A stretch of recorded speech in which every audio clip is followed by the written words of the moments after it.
Chris Stackentosh, Montréal, France. Aujourd'hui, je fais une petite vidéo pour un nouveau programme que j'ai créé. Ça s'appelle Redo Rescue. C'est un programme pour pouvoir créer un backup de votre disque ou de n'importe quel système que vous avez. Vous pouvez créer des backups avec ce programme-là. C'est une distribution Linux. Moi, j'en ai fait un programme pour pouvoir l'utiliser dans macOS pour qu'on puisse créer notre clé USB dans macOS X. Fait que pour utiliser le programme, c'est sûr qu'il faut que vous ayez le Gatekeeper et le Zip Sécurité de désactiver. Du coup, vous avez téléchargé le programme, ben, vous venez le déplacer sur le bureau. Ça vous prend une clé USB de 1 GB et plus pour utiliser ce programme-là. Fait que si vous êtes là maintenant, on peut éjecter l'image 10 de Redo Rescue. Si vous avez une clé USB de 4 GB, ça va fonctionner, il n'y a aucun problème. Fait que ce que vous avez besoin d'avoir, c'est une clé USB de 1 GB et plus et une connexion Internet pour télécharger les composantes du programme. Parce que c'est un programme de la clé USB, elle va faire à peu près 500 mégaoctets. Fait qu'on ne peut pas uploader ça, un programme comme ça. Fait qu'il faut absolument télécharger l'image du système puis l'installation qui va se créer sur la clé USB. C'est pour ça que j'ai fait le programme. Fait que tout ce que vous avez à faire, bien, vous ouvrez le programme puis vous allez avoir des pop-up de sécurité. Fait que cliquez sur OK toujours sur les pop-up de sécurité. Moi, je ne les aurais pas parce que ça fait longtemps que je l'utilise. Ça fait depuis ce matin que j'ai été sur le dentiste. Tantôt, là, je reviens pour vous faire la vidéo, mais j'ai utilisé beaucoup aujourd'hui pour le tester. Fait que vous venez choisir votre clé USB. Puis la seule affaire que cette clé USB-là, il ne faut pas qu'elle soit en APFS pour utiliser le programme. Si vous avez déjà une clé USB formatée en APFS, formatez-la soit en FAT32, en XFAT, ou en macOS étendu journalisé, mais il ne faut pas que ce soit en APFS pour que ça fonctionne. Fait qu'on vient choisir notre clé USB. Du coup, qu'on l'a choisi, voyez-vous, il nous donne un pop-up pour nous confirmer que c'est bien la clé USB qu'on a choisie. Fait que voyez-vous, le disque USB de 15.7 GB, disque 7. Fait que je clique sur OK, la clé va être formatée en une seule partition, toutes les données vont être effacées. Fait que je viens choisir OK. Fait que je vais rester avec vous dans la vidéo tout le long. Fait qu'on fait, ici, on fait continuer. On vient autoriser les notifications dans le pop-up ici. Puis là, vous faites continuer. Fait que comme je vous ai dit, si vous avez des pop-up de sécurité, quand vous allez voir une fenêtre carrée avec l'icône de sécurité Apple, là, de FileVille Tevo, ben, vous venez cliquer sur OK parce que sinon le programme ne marchera pas pour vous. Vous allez avoir des problèmes. Fait que faut toujours accepter les pop-up de sécurité.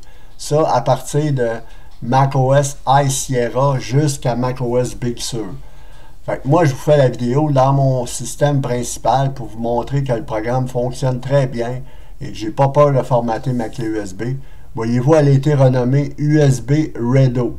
Maintenant, à la fin, vous allez voir, l'icône de la clé va changer, puis ils vont installer une icône directement sur cette clé USB-là. Puis du coup, que ça va être fini, je vais vous montrer un petit PDF pour vous montrer les étapes de la procédure.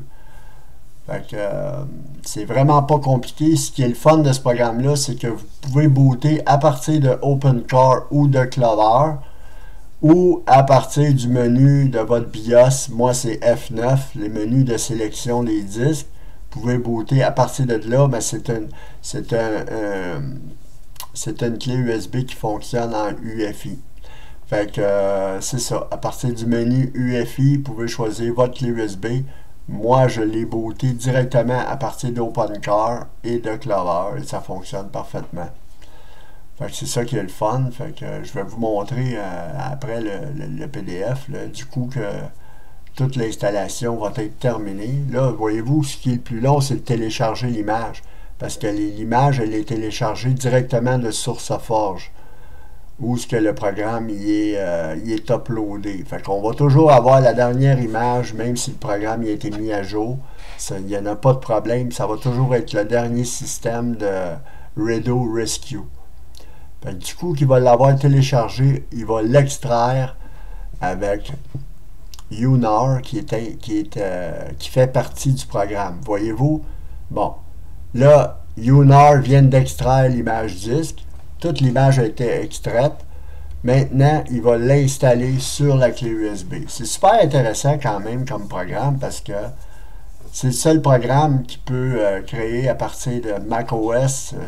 Vous n'utilisez pas d'autres programmes, là.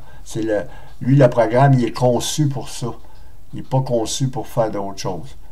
Fait que, voyez-vous, ils viennent de changer l'icône. Fait que l'installation est terminée. Il a même ouvert ma clé USB pour vous montrer que tout est bien installé et la fin de l'installation a été complétée. Fait que je vais vous montrer à propos de ce fichier-là. C'était créé par moi de Platypus 5.3. Le crédit, et ça vient à Redo Rescue, bien sûr. Et le crédit à UNAR, Aaron Chang, pour l'extraction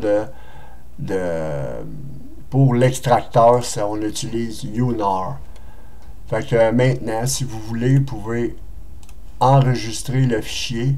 On vient l'enregistrer sur le bureau. Ça va être toute l'installation qui s'est produite. Maintenant, on peut fermer le programme. On peut fermer l'image disque. Voyez-vous, il a changé l'image de la clé USB. Et ça, c'est toute l'installation qui s'est produite. Voyez-vous, ça, c'est le download. Et ça, c'est l'extraction. Ensuite, c'est l'extraction de l'image disque et l'installation terminée. Maintenant, je vais vous montrer le petit PDF que j'ai créé. Fait que je vais le mettre sur le forum pour un petit peu pour vous montrer. Puis si vous bootez à partir d'OpenCore, vous allez avoir ce menu-là, la clé USB ici de Redo. Vous allez booter dessus. Maintenant, vous allez tomber sur ce menu-là. Sur ce menu-là, vous avez simplement à faire entrer. Puis maintenant, vous êtes sur le desktop de Redo Rescue. Fait que tout ce qu'il vous reste à faire, c'est de choisir Backup, de choisir la destination et la source et la destination. Soyez bien certain d'avoir formaté votre destination avant d'utiliser de faire le backup. Fait que c'est toujours comme ça qu'on fonctionne. Fait que je vous remercie de votre écoute. C'était Chris du forum Hackintosh Montréal-France. J'espère que le programme vous a plu et que vous allez l'utiliser, mais il est très utile. Puis c'est ça, il nous permet de créer un backup, une restauration de notre, que ce soit Big Sur ou Catalina ou Windows 10, il va faire un backup du système complet. Merci beaucoup, à la prochaine.